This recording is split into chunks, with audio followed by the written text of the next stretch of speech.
Deborah, thank you so much for being here. Really appreciate having you here. No, thank you. Thank you for having me. It's a great privilege. Yeah, you're welcome. So let's start with how long you've been a student for and what inspired you to become a coach. Yeah, no, that great question. I did my Fox in February of this year, right in the beginning of COVID. Who would have thought?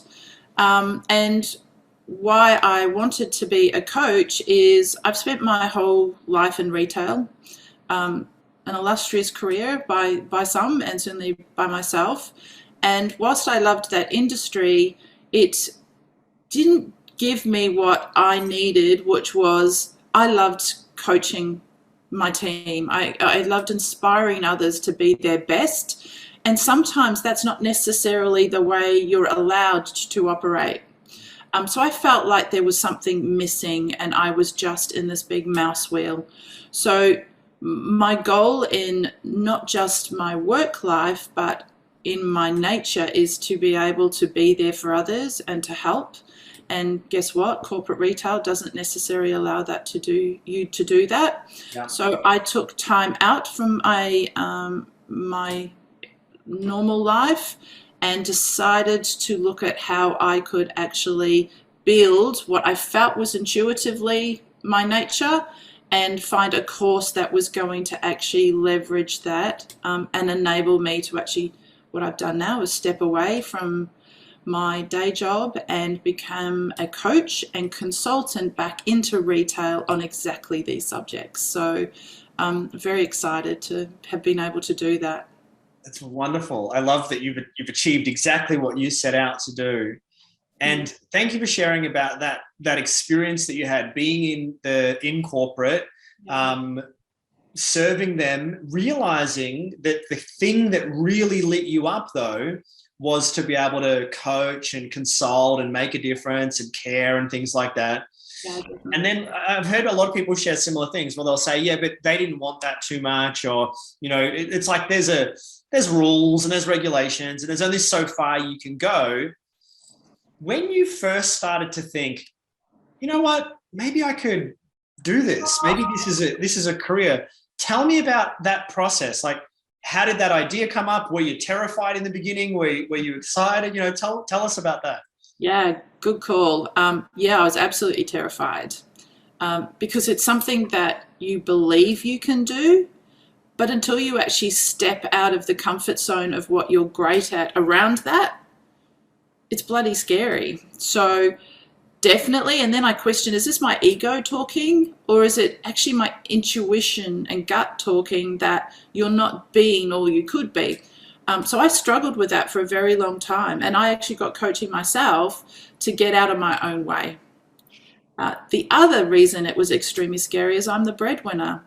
And I was on a really nice income. And all I could think about is, am I going to cause my family to lose all they love, which is the lovely property I'm on? Yeah. We're very privileged to be in a place where it actually inspires us all every day. So those things are really fearful to go through. And so I had to look at it in a way that I could absolutely dedicate myself to understand, is this me and can I do it, and be okay if it wasn't? Yeah. But if I don't try, I will never know. And then second to that was to let go of what was actually holding me back, which was that job. So I looked at my finances, I had really big conversations with my family, and I set us up to enable me to have a go at this. And that was the pivotal thing that changed how I entered into this, to how I was holding myself back from not doing it and think something else was going to happen, which we all know it doesn't until you. That's right. Yeah. Well, there's so many people that'll be listening to what you've just said just then and probably thinking, wow, I'm doing the same thing, or I've done that, or I'm in a similar situation. I love how you said that it was the job that was holding you back in the end. And so many people are going to benefit from hearing that, because a lot of the time we're in a situation where it's like, well, we've got an income, we all like stability. Everyone likes some people more than others, but we all like it. It's like, well, that's next month. I know I get paid. Yeah. But if I do this, then at some point I've got to cut that cord. I like the metaphor. Sometimes you've got to, burn the boats or burn the bridge or, whatever it is, and just go for it. Yeah. When you made that decision, how did things change? Because I know that there's a moment where it's like, I'm thinking about it, I'm thinking about it, I'm thinking about it. I mean, what shifted for you when you said, I'm going to do it? That I'm going to make it happen is the difference. I think it turned from an idea, my ego, into there's actually a passion here and an action to be taken to make that happen. I'm not doing what my intuition said, which is you need to go and help people. And in whatever way that turns up for you, that's okay. But until you give yourself the space to do that, you're not going to be there for people. And an interesting thing, I hope this isn't a little bit off track, but 3 months into the journey of me not being in my day job and pursuing this, my son came up to me and said, oh, Nan's just said that you guys had a great conversation and, you've been married to Dad for 25 years and she's never felt that you two were connected. And I sat back on that and he said, it's because you haven't been available to be there. And we appreciate that was then, but it's so beautiful to see that you are available. And I think that was a huge thing for me, is that's all I wanted to be ultimately, is available. And that was a big trigger. And it was about 3 months into the journey of Fox to then. Yeah.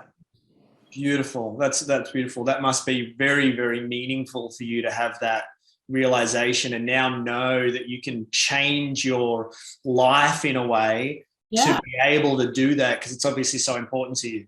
Yeah. And, I think it was also, I could have reacted to that to say, well, hey, I've been here the whole time. Could have been defensive. Hey, what are you talking about?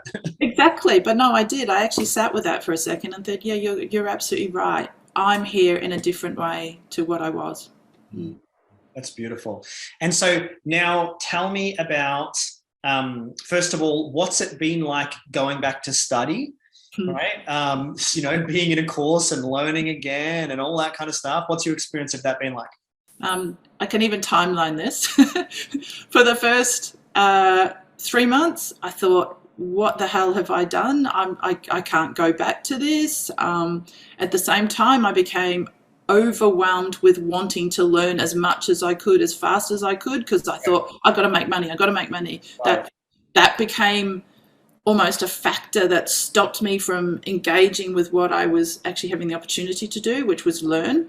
Right. And so I actually had 3 resets. The first one was, you can't keep going at this pace and not do something with it, because all you're doing is taking information in, and right now you're still not confident that you can apply it because you're not trying to apply it. So that was one, and I stopped. You were in theory mode for too long. Way too long. Got it. And that's a bit of about the fear of, can I do this? And you've got to get yourself through that. Yeah. Second to that, so when I reset, I changed my way of using the resources that the school gives you, because there's a lot of it. Yeah. And it can be completely overwhelming, and you think, wow, how am I going to get through all of this? And the way I did that was to actually focus on the mentoring that we get, so the sessions as a group, and looking at how I learnt to take advantage of those, which then put me out there in a different environment, which I hadn't taken advantage of outside of Fox, to be honest. And then the big change happened when I said, let go of the learning for a little bit and go try out what it's all given you. Right. So I got fully into pro bonos and my triads, and I thought, hey, nothing happened other than I got to experience this, and I got to add a little bit of value, and I can continue to add value after that.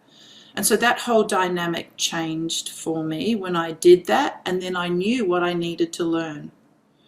Whereas before, it was theory about what I needed to learn to be good at what I was about to do. Yeah. So, yeah, that is, everyone's going to go through it, and I've actually mentored a number of students in the same way to say, it's okay to reset. It's okay to take a different approach, and it's okay to jump in the deep end and be vulnerable in front of a client, and feel free to do that with your other students. Be okay to do it with people who are in your network. Yes. Just turn up with who you are. And I was very lucky to have a great network, having been in retail and corporate. And they came. As soon as I put myself out there, they came. I love it. So tell us a little bit about what you're doing now. Tell us about what you're loving about it, because you said earlier you've got a passion for this. Yeah. So again, this might not be completely correct to how we talk, but I have two niches. And again, it's because they came to me and I feel that they were definitely resonating. The one that landed on me really quickly, which was, again, a fantastic opportunity through my networks, is I got the opportunity to work back with a major retailer in a group. So they have a group of retail businesses, and actually be an executive coach for their leadership in merchandise, which is in my specialty. And that actually ended up growing into, I am now on retainer for that business. And that has just been extended another 6 months, which is fantastic. And I'm now building capability within that business on how to mentor internally, how to create development programs, especially around women who want to be in leadership. And I'm going to call it a glass ceiling, but I don't believe it is a glass ceiling. I think it's actually women struggle to realize that they have more in them than they give themselves credit for. And that's certainly something I coach on. So that's an amazing opportunity that I'm absolutely loving, because I am, dare I say it, I think I'm changing the landscape of how retail develops their teams. And truly makes a difference to their customers in the retail landscape. The second thing I have set up is I am working with young women in retail to own their own destiny and career, and from an early stage. So that often comes back to, who do I want to be in all parts of my life? So dare I say it, I love the Wheel of Life as an exercise to start that. And then to give them the tools and networks to actually own their own career. And that's off the back of my own experience. As I said, I've had a very privileged career in retail, but someone else took me on that journey, not myself. And I often got into places where I felt uncomfortable, or I didn't feel like this was me. And I questioned what I was doing wrong. And the reality is I wasn't doing anything wrong. It just didn't suit me. It wasn't me. I wasn't my best self. I was turning up as someone else too often. And my goal is to not let any woman who has the aspiration to be a leader in a very volatile and hard industry, especially now that COVID's here, to not feel that they can own that destiny and be all they need to be, and throw away the boundaries. So I work with, at the moment, I've got 4 or 5 students, as I call them, that are going through this journey. They're on a 6-month program, and I'm just starting to build that credibility, and hopefully that becomes a bigger part of my suite of opportunity to help. So wonderful. I just love so much about what you're saying. It's so needed. I love the way you're approaching it. I love that it's a bot. It's like it's the company's getting you to do it, so it's top down, but you're building these women up, bottom up, right? To really inspire them as individuals to be able to ask for more, be more, inspire themselves, and just if I had more time, I would just talk to you about that forever. There's going to be so many people that'll be watching this that'll be inspired by what you've just shared. What would you say to someone who's thinking about joining the school and becoming a coach? The first thing is to find out as much information as you can and see how it sits and resonates with you. And by sitting there with it, to understand truly what you're listening to. Are you listening to your head or your heart or your gut? And I ask you to probably use a bit of all of them. And then I would have conversations with people you trust, your inner circle, that can give you that sense of balance, because your mind's probably going to tell you all the reasons why not. So get some people around you that says, why should I? And then I would say, absolutely go for it.